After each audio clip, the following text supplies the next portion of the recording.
Hi dear friends, welcome to family life tips channel. எல்லாரும் எப்படி இருக்கீங்க? நல்லா இருக்கீங்களா? இந்த வீடியோவில் நம்ம என்ன பார்க்க போறோம்னு பார்த்தீங்கன்னா வெயிட் லாஸ் சம்பந்தப்பட்ட டிப்ஸ் அண்ட் ரெசிபி தான் பார்க்க போறோம். இந்த டிப்ஸ் வந்து பார்த்தீங்கன்னா ரொம்ப நாளாக உங்களுக்காக நான் பண்ணி காட்டணும்னு இருந்தேன். என்னடா பயங்கர குக்கிங் செட்டப்லாம் பண்ணி வச்சிருக்கேன்னு பார்க்குறீங்களா? ஆமாங்க, ஒரு ரெசிபி வந்து பண்ணி காட்ட போறேன். தயவு செய்து இந்த வீடியோ ஸ்கிப் பண்ணாம பாருங்க. இந்த ரெசிபி மட்டும் நீங்க உங்க வீட்டில் வந்து பண்ணி வச்சுக்கிட்டீங்க அப்படின்னா என்னால் டயட் இருக்கவே முடியாது. ஆனால் எனக்கு ஈஸியாக வந்து வெயிட் லாஸ் ஆகணும், இல்லை என்னால் டயட் இருக்க முடியும், பட் எனக்கு கொஞ்சம் ஃபாஸ்டா வந்து வெயிட் லாஸ் நடக்கணுங்கிறவங்க, எனக்கு சுகர் இருக்கு, எனக்கு கொலஸ்ட்ரால் லெவல் ரொம்ப அதிகமா இருக்குங்கிறவங்க இந்த ரெசிபி வந்து ட்ரை பண்ணி பாருங்க. இந்த ரெசிபி வந்து பாத்தீங்கன்னா ஃபோலிக் ஆசிட் ரிச்சா இருக்கு, புரோட்டீன் ரிச்சா இருக்கு, ஃபைபர் ரிச்சா இருக்கு. சுகர் பேஷண்ட்ஸ் சுகர் குறைக்கணும்னு ட்ரை பண்ணிட்டு இருக்கவங்க தாராளமா எடுத்துக்கலாம். இதுல அயன் ரிச் அயன் இருக்கு. வெயிட் லாஸ்க்கு மட்டும் இல்லைங்க, ஹேர் கேருக்கு, ஸ்கின் கேருக்குலாம் நல்ல பெனிஃபிட். லாஸ்ட் 1 வீக்கா வந்து ஹேர் கேர் பத்தி, ஸ்கின் கேர் பத்தி, வெயிட் லாஸ் பத்தியும் ஒரு காம்பினேஷன்ல நான் பேசிட்டு இருக்கேன். இது எல்லாமே ஒரு பேக்கா கொடுக்கணும் தான் என்னோட பிளானிங். அதனாலதான் நம்மளோட வெயிட் லாஸ் அனௌன்ஸ்மெண்ட் வந்து கொஞ்சம் டிலே ஆகிட்டே இருக்குது, வந்துடும். ஓகேங்களா? எப்போ கரெக்டான எக்ஸைட்டிங் டைம் மட்டும் நான் சொல்லலை. எனக்கு கொஞ்சம் கேப் கிடைக்கும் போது நான் கண்டிப்பாக அனௌன்ஸ்மெண்ட் பண்ணிடுவேன். சரிங்களா? இப்போதைக்கு இந்த ரெசிபியை சேவ் பண்ணி வச்சுட்டீங்க. இதில் சொல்கிற விஷயம்லாம் கண்டிப்பாக வீட்டில் இருக்கும். நான் கண்டிப்பாக நீங்கள் என்ன பண்ணுவீங்க, எங்கேயாவது போய் கடையில் வந்து பர்ச்சேஸ் பண்ணிட்டு தான் நம்மளால அதெல்லாம் பண்ணணும் அப்படிலாம் கிடையாது. கண்டிப்பாக இந்த விஷயங்கள் வீட்டில் இருக்கும். கட்டாயம் எல்லார் வீட்லையும் இருக்கிற திங்ஸை வச்சு மட்டும்தான் நான் இதை வந்து பண்ணுறேன். அதனால வந்து நீங்க ஒன்றும் பயப்படாதீங்க. நான் சொல்ற விஷயங்கள்லாம் உங்க வீட்டுல மட்டும் இருக்குதான்னு மட்டும் பாருங்க. இருந்துச்சு அப்படின்னா உடனே போங்க, ரெடி பண்ணுங்க. சரிங்களா? சரி, ஓகே. வளவலன்னு பேசாம என்ன ரெசிபின்னு சிம்பிளா சொல்லிடுமா அப்படிதானே சொல்றீங்க? சொல்லிடலாம் வாங்க. இப்ப வந்து பாத்தீங்கன்னா இது என்னன்னு தெரியுதுங்களா? கருவேப்பில்லை. இதுல என்ன இருக்கு? இதுல தாங்க ரிச் அயன் இருக்கு, ரிச் ஃபோலிக் ஆசிட் இருக்கு. இது கூட ஒரு சில ஐட்டம்லாம் சேர்க்கும் போது ரிச் புரோட்டீன் வந்து நமக்கு ஆகுது, ரிச் ஃபைபர் இருக்குது, சுகரை குறைக்குது, கொலஸ்ட்ராலை குறைக்குது, நல்ல வெயிட் லாஸ்க்கு ப்ரொமோட் பண்ணுது. அண்ட் வந்து பாத்தீங்கன்னா முக்கியமா ஹேருக்கு, நம்மளோட நரைமுடியெல்லாம் வருதுங்க இல்லையா, நரைமுடியெல்லாம் வெள்ளை முடியெல்லாம் வந்து அப்பப்போ எட்டி பாக்குறாங்க இல்லையா, வெள்ளை வெள்ளையன்னு, அவங்கெல்லாம் போக வைக்கிறதுக்கு ரொம்ப ஹெல்ப்ஃபுல்லா இருக்குது இந்த கருவேப்பிலை. எல்லாருமே குக் பண்ணும்போது சும்மா அப்படி தூவி விட்டுட்டு சாப்பிடும்போது அதை அப்படி எடுத்து டஸ்ட்பின்ல போட்டுதான் சாப்பிட்றோம். பட் அது அவ்வளவு சீக்கிரம் நம்மளால வந்து மென்னு சாப்பிட முடியாதுதான், கமட்டம் தான். பட் அதை மாதிரி செய்யறத விட நான் இப்ப சொல்ற மாதிரியான ரெசிபியில பண்ணி பாருங்க, சூப்பரா இருக்கும், செம்ம டேஸ்டா இருக்கும். இந்த ரெசிபி பண்ணி வச்சுக்கிட்டு அண்டாவா ஒயிட் ரைஸ் சாப்பிடுங்க. ஏன் சாப்பிடுறீங்கன்னு கேட்க மாட்டேன். இட்லி சாப்பிடுங்க, தோசை சாப்பிடுங்க, பொங்கல் சாப்பிடுங்க, என்ன வேணாலும் சாப்பிடுங்க. பட் டெய்லி இதுல 1 or 2 டேபிள் ஸ்பூன் மட்டும் எடுத்துக்கோங்க. சரிங்களா? சரி, ஓகே. இப்போ ஓரளவுக்கு போதுமான டீட்டெயில்ஸ் இதை பத்தி நான் கொடுத்துட்டேன். இதையும் தாண்டி இதுல நிறைய இன்னும் பெனிஃபிட்ஸ் இருக்கு. அந்த பெனிஃபிட்ஸ் தெரிஞ்சுக்கணும் அப்படின்னா கமெண்ட் பாக்ஸ்ல கமெண்ட் பண்ணுங்க. கண்டிப்பா டீட்டெயில்டான வீடியோ ஒரு நாள் நான் கண்டிப்பா அப்லோட் பண்றேன். இப்போ வந்து இதை எப்படி பண்ணலாம் பார்க்கலாம். நான் வந்து ஒரு 2 கட் அளவுக்கு கருவேப்பிலை எடுத்துக்கிட்டேன். இதை ஃபர்ஸ்ட் வந்து இது எல்லாத்தையுமே நேத்தி வந்து ரெடி பண்ணி வச்சுட்டேன். வாஷ் பண்ணி கிளீன் பண்ணி கொஞ்சம் தண்ணியில மட்டும் அலசிட்டு இந்த தண்ணியெல்லாம் போற அளவுக்கு உலர வச்சிருங்க. சரிங்களா? உலர்ந்ததுக்கு அப்புறம் நல்லா கட்டி வச்சுட்டோம். உங்களுக்கு தேவையான அளவு கருவேப்பிலை மட்டும் எடுத்துக்கணும். சரிங்களா? ஃபர்ஸ்ட் இதை நம்ம நல்லா இப்படி உருவிக்கணும். உருவி தனியா ஒரு பிளேட்ல போட்டுருங்க. நீங்க உருவுறதுக்கு முன்னாடியே வாஷ் பண்றது நல்லது. ஏன் அப்படின்னா அது ட்ரை ஆகுறதுக்கு ரொம்ப நேரம் ஆயிடும். இதை வந்து நம்ம ரொம்ப நேரம் போட்டு வறுக்க கூடாது. லேசா வந்து அது கொஞ்சம் கிறிஸ்பி ஆகிறதுக்காக மட்டும், கொஞ்சம் அரைப்படணுங்கிறதுக்காக மட்டும் நான் வந்து ட்ரை பண்றேன். உங்களுக்கு தேவையான அளவு கருவேப்பிலை எடுத்துக்கலாம். நான் வந்து எனக்கு ஒரு டெய்லிக்கு ரெகுலரா நான் இதுதான் யூஸ் பண்ணிட்டு வந்துட்டு இருக்கேன். எனக்குலாம் வந்து பாத்தீங்கன்னா ஹீமோகுளோபின் லெவல் எவ்வளவு தெரியுமா? 12 பாயிண்ட்டுங்க. 10 கீழே இறங்கவே இறங்காது. இப்போல இருந்து இல்லை. இப்போ நீங்க தான் யூஸ் பண்ணிட்டு 12 பாயிண்ட்னு சொல்றீங்கன்னு நினைக்கலாம். நான் ரொம்ப நாளா யூஸ் பண்ணிட்டு இருக்கேன். எனக்கு சிசரியன் தான். சிசரியனுக்கு வந்து பாத்தீங்கன்னா கண்டிப்பா பிளட் ஏற்றுவாங்க இல்லையா, அதுவும் ட்வின்ஸ் வேற. ட்வின்ஸ் பிரெக்னன்சில வந்து ஒரு செர்விக்கல் என்க்ளோஸ் பண்ணாங்க. கர்ப்ப வாயில வந்து ஒரு தையல் ஒன்று போட்டாங்க. அது ஒரு ஆப்ரேஷன் மாதிரி தான், முதுகுல ஊசி போட்டு தான் பண்ணுவாங்க அந்த ஆப்ரேஷனு. அந்த ஆப்ரேஷனுக்குமே பிளட் ஏற்றலை. அப்போ கரெக்டா 12 பாயிண்ட் இருந்துச்சு. அந்த ஆப்ரேஷன் பண்ணி முடிச்சதுக்கு அப்புறம் 1 பாயிண்ட் குறைஞ்சிருச்சு பிளட். திருப்பியும் நார்மலா இந்த மாதிரிலாம் சாப்பிட ஆரம்பிச்சேன். இது மாதிரி சின்ன சின்ன விஷயங்களை என்னோட டெய்லி இன்டேக்ல எடுத்துக்கிட்டேன். கன்சீவா இருக்கும் போது தான் எடுத்துக்க ஆரம்பிச்சது 12 பாயிண்ட், கரெக்டா 12 பாயிண்ட் இருந்துச்சு. டாக்டர் வந்து பிளட்டுக்காக இன்ஜெக்ஷனோ இல்ல வந்து பிளட் தேவனோ எதுவுமே கேட்கல, அப்படியே இருந்துச்சு. ஆனா எனக்கு ஆஃப்டர் டெலிவரிக்கு அப்புறமும் நான் அந்த 12 பாயிண்ட்டை வந்து மெயின்டைன் பண்ணிக்கிட்டே தான் வந்தேன். 8 மாசம் வரை குழந்தைங்களுக்கு தாய்ப்பால் கொடுத்துட்டு தான் இருந்தேன். 2 பேருக்குமே தாய்ப்பால் தான் கொடுத்தேன். 8 மாசம் வரையும் கொடுக்கறது பெரிய விஷயம் இல்லதான், பட் எனக்கு அவங்கள மெயின்டைன் பண்ணிக்கிட்டு அந்த அளவுக்கு தான் கொடுக்க முடிஞ்சது. ட்வின்ஸ் இல்லையா, இதுங்களுக்காக 8 மாசம் வரையும் கொடுத்தேன். பெரியவளுக்கு அது கூட கிடையாது. என்ன பண்றது, தனியா வச்சு பார்த்துட்டு இருக்கோம் இல்லையா. குழந்தைய தூக்கி இப்படிதான் கொடுக்கணும் கொள்ளணும்னு எனக்கும் பெருசா தெரியாது. யாரும் சொல்லி கொடுக்கறதுக்கு ஆள் இல்லை. சிசேரியன் பண்ணதால சுத்தமா என்னால எழுந்திரிக்க முடியல. எப்படியோ ஓரளவுக்கு வளர்த்து கொண்டு வந்தாச்சு. 1.5 வருஷம் ஆயிடுச்சு. அவங்களும் நெடு வளர ஆரம்பிச்சிட்டாங்க. எனக்கே கனவு மாதிரி இருக்கு.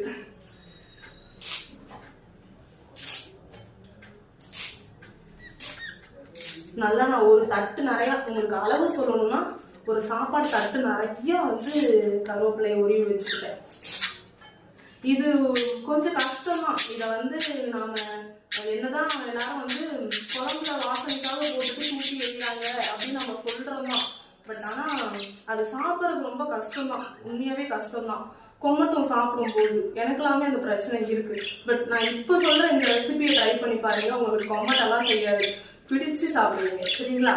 இப்போ இந்த அளவுக்கு கருவேப்பிலை நான் வந்து எடுத்துக்கிட்டேன். இதை அப்படி வச்சுக்கலாம்.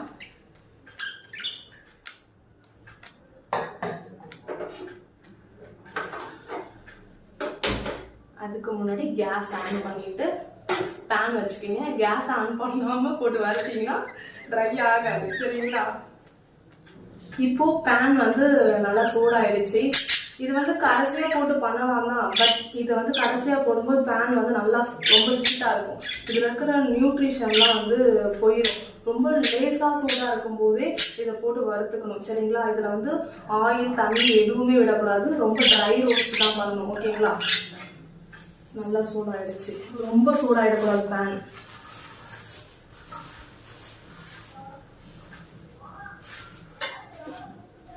நீங்க முன்னாடியே வந்து அலசிட்டு இந்த அளவுக்கு வந்து உலர வச்சிருக்கணும். சரிங்களா?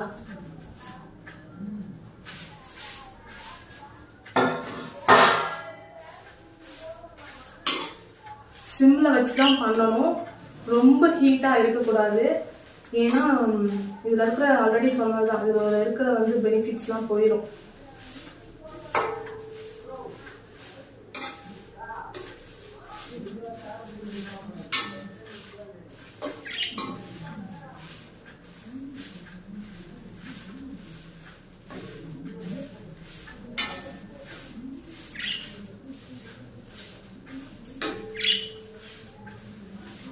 இது டெய்லிக்கும் வந்து 1 or 2 டேபிள் ஸ்பூன் சாப்பிட்டுட்டு வரும்போது ஹீமோகுளோபின் ப்ராப்ளம் வரவே வராது. சரிங்களா?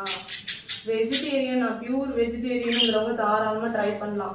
நான் வெஜிடேரியனுமே ட்ரை பண்ணலாம். சரிங்களா? நான் வெஜிடேரியன் பொறுத்த வரைக்கும் ரத்த பொரியல் எடுத்துக்கலாம், அந்த சுவரொட்டி இதெல்லாம் எடுத்துக்கலாம் தான். அதெல்லாம் எடுத்துக்கவே என்னால் முடியாதுங்கிறவங்க இதெல்லாம் டெய்லிக்கு இன்டேக் பண்ணிடுவாங்க. நான்லாம் சட்னி அரைக்கும் போது, வீட்டில் குழம்பு வைக்கும் போது இதெல்லாம் அந்த மசாலாலாம் அரைக்கிறோம்ல, அது கூடயே போட்டு அரைச்சிருவேன். டேஸ்ட் வந்து செம்ம டேஸ்டா இருக்கும் இந்த மாதிரி ட்ரை ரோஸ்ட் பண்ணும்போது. இதுல எண்ணெய்லாம் விட்டுறாதீங்க. சரிங்களா? எண்ணெய்லாம் விடக்கூடாது. அது மாதிரி இட்லி பொடி அரைக்கிறவங்க கூட கொஞ்சம் ஒரு கைப்பொடி வந்து இது மாதிரி கருவேப்பிலை சேர்த்துக்கலாம். அண்ட் மிளகாத்தூள்லாம் வீட்டில் அரைக்கிறீங்க அப்படின்னா அரைக்கும் போது ஒரு கைப்பொடி வந்து கருவேப்பிலை சேர்த்துக்குங்க. சரிங்களா? ஒன்றும் தப்பு இல்லை. கொஞ்சம் டேஸ்ட் வந்து சேஞ்ச் ஆகுமா, டேஸ்ட்டுக்காகங்கிறத விட நம்மளோட ஹெல்த்துக்காக வந்து நம்ம பார்க்கணும் இல்லையா? இப்போ நல்லா வந்து ரோஸ்ட் பண்ணியாச்சு. இது ஆறிடுச்சு அப்படின்னா நல்லா சலசலான சவுண்டு கேட்கும், முறுமுறுன்னு ஆயிடும். சரிங்களா? நீங்க வறுக்கும் போது கொஞ்சம் வதக்குன்னு சூடு பாருங்க, எடுக்கிற பதத்துலதான் இருக்கு, ரொம்பலாம் ஹீட் ஆகல. அது அப்படியே சுருங்கி வந்திருக்கு. சரிங்களா? தெரியும்னு நினைக்கிறேன். இதுல வந்து இந்த மாதிரி ஒரு தனியா பெரிய பிளேட்ல போட்டு ஆற வச்சிடலாம். தெரியுதுங்களா? முன்னாடி எப்படி இருந்துச்சு, இப்ப நல்லா சுருண்டுருச்சு பாருங்க. இப்போ வந்து இதுக்கு தேவையான இன்னும் என்னென்னலாம் ஆட் பண்ணணுமோ அதெல்லாம் ஆட் பண்ணலாம். பூண்டு இதுவுமே ட்ரை ரோஸ்ட் தான் பண்ணணும். இதில் எண்ணெய் எதுவுமே ஆட் பண்ணலை. தோலோடு தான் நான் போடுறேன். நீங்கள் வேணால் தோல் இல்லாமல் போட்டுக்கலாம். எனக்கு தோலோடையே ஓடும். தோலோடையும் போட்டுக்கலாம், ஒன்றும் பிரச்சனை இல்லை.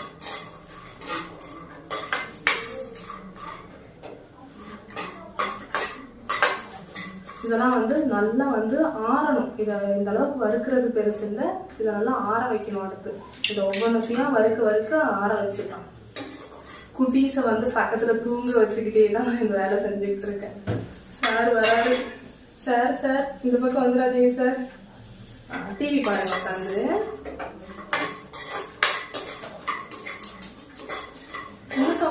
வரதாங்க அம்மாக்கு இந்த பக்கம் வரணும்.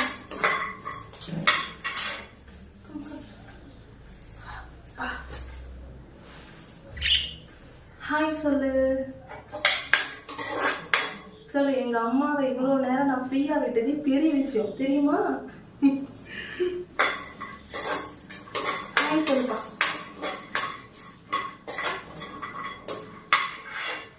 ஹாய் ஃப்ரெண்ட்ஸ், மறக்காம எல்லாரும் இந்த வீடியோ பார்த்து இந்த ரெசிபியை பண்ணி பாருங்க. நீங்களும் வெயிட் லாஸ் பண்ணுங்க, ஹேர் க்ரோத் பண்ணுங்க, ஸ்கின் கேருக்கு ரொம்ப சூப்பரா இருக்கும். நல்லா பலன்னு கலர் ஆகலாம் இந்த மாதிரி அப்படின்னு சொல்லி. ஹாய் சொல்லு. சார் தூங்கி இப்பதான் ஏச்சாரு. ஹாய். ஓ ஹாய் நீ பிபிங்கிறான். ஹாய் சொல்லு தம்பி. முக்கியமா இந்த வேலையை பக்கத்துலயே நின்று பொறுமையா செய்யணும், சரிங்களா?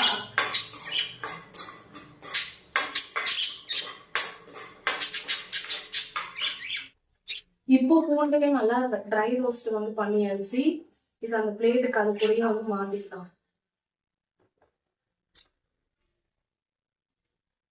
அடுத்து ஆட் பண்ண போறது பாத்தீங்கன்னா உளுந்து தான் ஆட் பண்ணி போறேன். குவான்டிட்டி வந்து பாத்தீங்கன்னா நான் வந்து இந்த மாதிரி குழிக்கரண்டியில வந்து கவுண்ட் பண்ணிட்டேன். நான் ஒரு 2 கட்டு தான் கருவேப்பிலை எடுத்துருக்கேன். அந்த 2 கட்டு கருவேப்பிலைக்கு இந்த மாதிரி குழிக்கரண்டியில வந்து பாத்தீங்கன்னா ஒரு கரண்டி போட்டாலே போதும். ஒரு கரண்டி உளுந்து.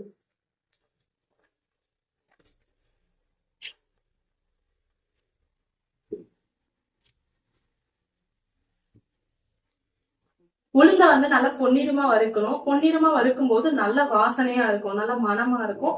நல்லா பொன்னிறமா வறுந்தது அந்த கலர் சேஞ்ச் ஆகும். சேஞ்ச் ஆகும்போது நீங்க பிளேட்டுக்கு மாத்தி ஆற வச்சிடலாம். நிம்லயே வச்சு பண்ணுங்க, சரிங்களா?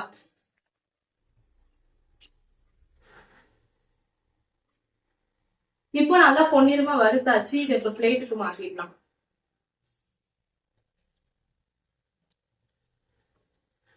அடுத்து நம்ம சேர்க்க போறது வந்து பாத்தீங்கன்னா கடலைப்பருப்பு. கடலைப்பருப்புமே ஒரு கரண்டி, ஒரு குழிக்கரண்டி தான் எடுத்துக்கிறேன்.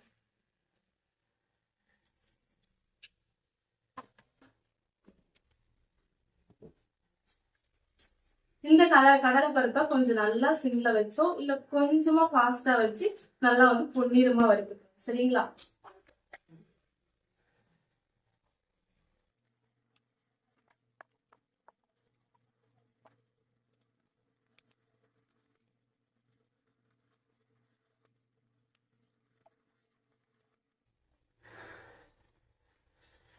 இப்போ கடலைப்பருப்பையும் நல்லா பொன்னிறமா வறுத்தாச்சு. பிளேட்டுக்கு மாத்திடலாம்.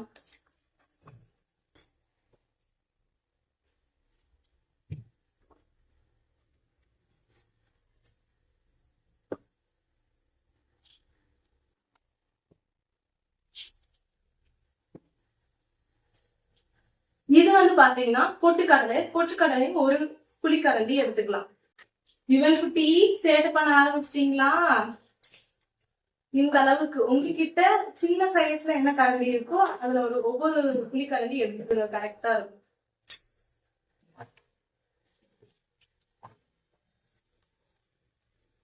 பொட்டுக்கடலையே பொன்னிறமா எடுத்துக்கலாம். இப்ப பொட்டுக்கடலையும் நல்லா பொன்னிறமா வறுத்தாச்சு. பிளேட்டுக்கு மாத்திடலாம்.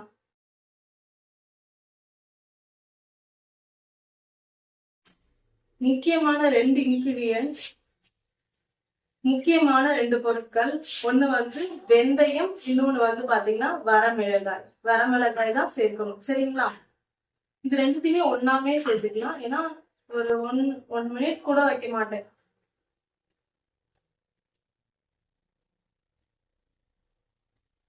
நான் வந்து பாத்தீங்கன்னா 4 வரமிளகாய், பெரிய மிளகாய் 4 வரமிளகாய் தான் எடுத்திருக்கேன். இந்த குவான்டிட்டிக்கு இதுக்கு சரியா இருக்கும். ஏன்னா குழந்தைங்களுக்குமே நான் இது கொடுக்குறேன் சாப்பாட்டுல.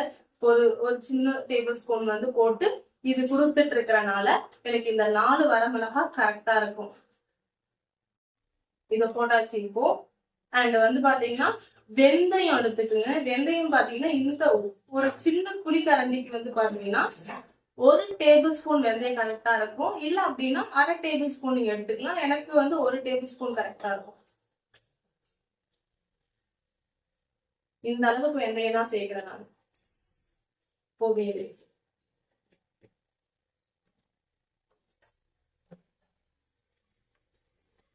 இப்போ இத நல்லா வந்து பொன்னிறமா வறுத்து எடுத்துக்கலாம். இப்போ இத நல்லா வந்து பொன்னிறமா வறுத்து எடுத்துக்கலாம். இவ்வளவு நேரம் இந்த ஐட்டம்லாம் வந்து வறுத்தனால கடாய் வந்து பாத்தீங்கன்னா நல்லா சூடாதான் இருக்கும்.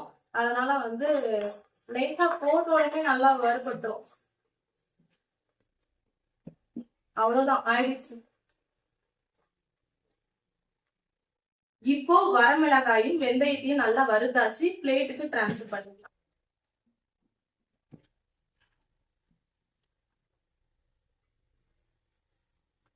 இத நல்லா ஆறுனதுக்கு அப்புறம் ஒரு மிக்சிலயோ இல்ல நீங்க குவான்டிட்டி அதிகமா இருக்கிறீங்கன்னா மிஷின்ல கொடுத்தோ நல்லா வந்து கொஞ்சம் கொர அரைச்சிக்கிங்க. ரொம்ப ஃபைன், ரொம்ப தூளா, ரொம்ப நைஸா மிளகா பொடி அளவுக்குலாம் இல்ல, நம்ம இட்லி பொடி பதத்துக்கு அரைச்சிக்கிங்க.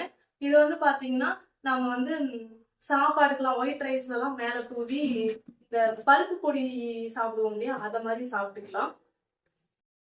இப்போ நாம இதுல என்ன ஆட் பண்ண போறோம்னு பாத்தீங்கன்னா மிளகு தான். மிளகு வந்து உங்களோட விருப்பம் தான். மிளகு சேர்த்துக்கிட்டா ரொம்ப நல்லது. மிளகுமே வெயிட் லாஸ்க்கு வந்து நல்லா ப்ரொமோட் பண்ணும். அதனால சேர்த்துக்குங்க. மிளகாய் சேர்க்கறதுனால மிளகு வேண்டாம்னு நினைச்சீங்கன்னா விட்டுடலாம். ஆனா நான் வந்து மிளகு சேர்க்கிறேன், கொஞ்சமா தான் சேர்க்கிறேன். இதுல வெந்தயம் வந்து அளவு சொல்லுவேன், 1 டேபிள் ஸ்பூனு. அந்த 1 டேபிள் ஸ்பூனை விட கம்மியா தான் சேர்க்கிறேன் மிளகு. இவ்வளவுதான். இதுல வந்து ஒரு 20 மிளகு அவ்வளவுதான் இருக்கும். இதுவுமே லேசா வறுத்துட்டு பிளேட்டுக்கு டிரான்ஸ்ஃபர் பண்ணிக்கலாம்.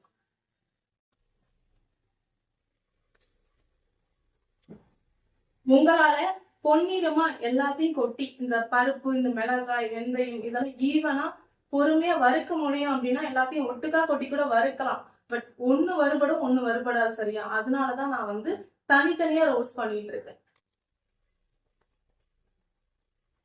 போதும், ரொம்ப நேரம் வந்து வறுக்க வேணும். இப்போ இத பிளேட்டுக்கு டிரான்ஸ்ஃபர் பண்ணிடலாம். முக்கியமா 2 பொருட்களை இன்னும் சேர்க்க வேண்டியது இருக்கு. இத வந்து அரைக்கும் போதுதான் நம்ம சேர்க்கணும். அதனாலதான் நான் சொல்லல. ஒண்ணு வந்து பாத்தீங்கன்னா சால்ட் இல்ல கல்லுப்பு. உங்களுக்கு அளவு தெரியும் அப்படின்னா கல்லுப்பு எடுத்துக்குங்க. இன்னொன்னு வந்து பாத்தீங்கன்னா பெருங்காயம். நான் வந்து தூள் பெருங்காயம் தான் யூஸ் பண்றேன். நீங்க கட்டி பெருங்காயம் வேணாலும் யூஸ் பண்ணிக்கலாம்.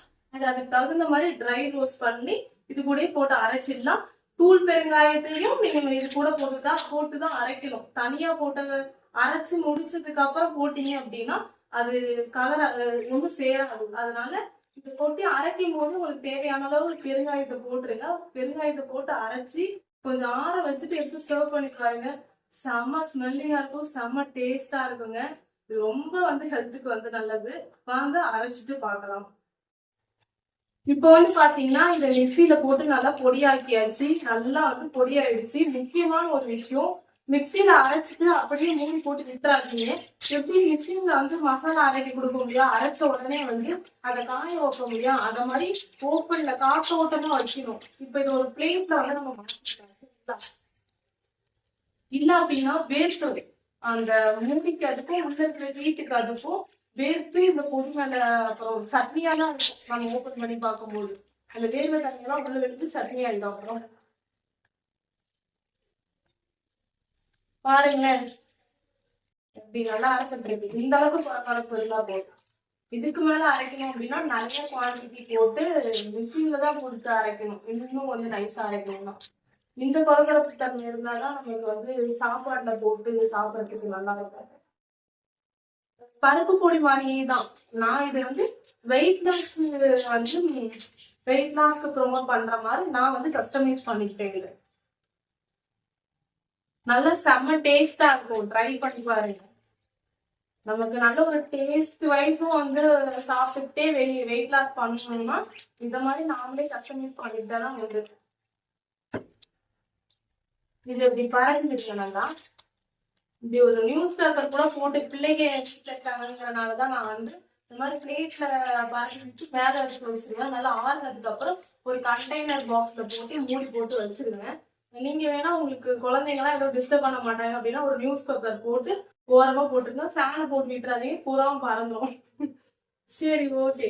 நாம சூப்பரான வெயிட் லாஸ் மசாலா பொடின்னு கூட சொல்லலாம், கருவேப்பிலை பொடின்னு கூட சொல்லலாம். பேர்லாம் நான் எதுவும் வைக்கல. இதுக்கு வெயிட் லாஸ் பொடினே வச்சுக்கலாமே. நல்ல செம மனமா இருக்கு, சூப்பரா இருக்கு. கண்டிப்பா ட்ரை பண்ணி பார்த்துட்டு கமெண்ட் செக்ஷன்ல சொல்லுங்க எப்படி இருக்கு. ஓகே, இத மாதிரியான ரெசிபிஸ் எல்லாம் வேணும்னா என்னோட சேனலை ஃபாலோ பண்ணுங்க அண்ட் லைக் பண்ணுங்க, ஷேர் பண்ணுங்க, மறக்காம சப்ஸ்கிரைப் பண்ணிக்கிங்க. பக்கத்துல இருக்க பெல் ஐக்கானை கிளிக் பண்ணிக்கிங்க. Bye bye. நாளைக்கு இன்னொரு தகவலோட உங்களே சந்திக்கிறேன். என்னடா வெயிட் லாஸ் அனௌன்ஸ்மெண்ட் பத்தி சொல்லவே இல்லையே, சேலஞ்ச் எப்போ தானே கேக்குறீங்க. கமிங் சூன் கண்டிப்பா வரும். சரிங்களா? அது அடுத்த வீடியோல பாக்கலாம். கண்டிப்பா பாக்கலாம். Okay, bye bye. Take care.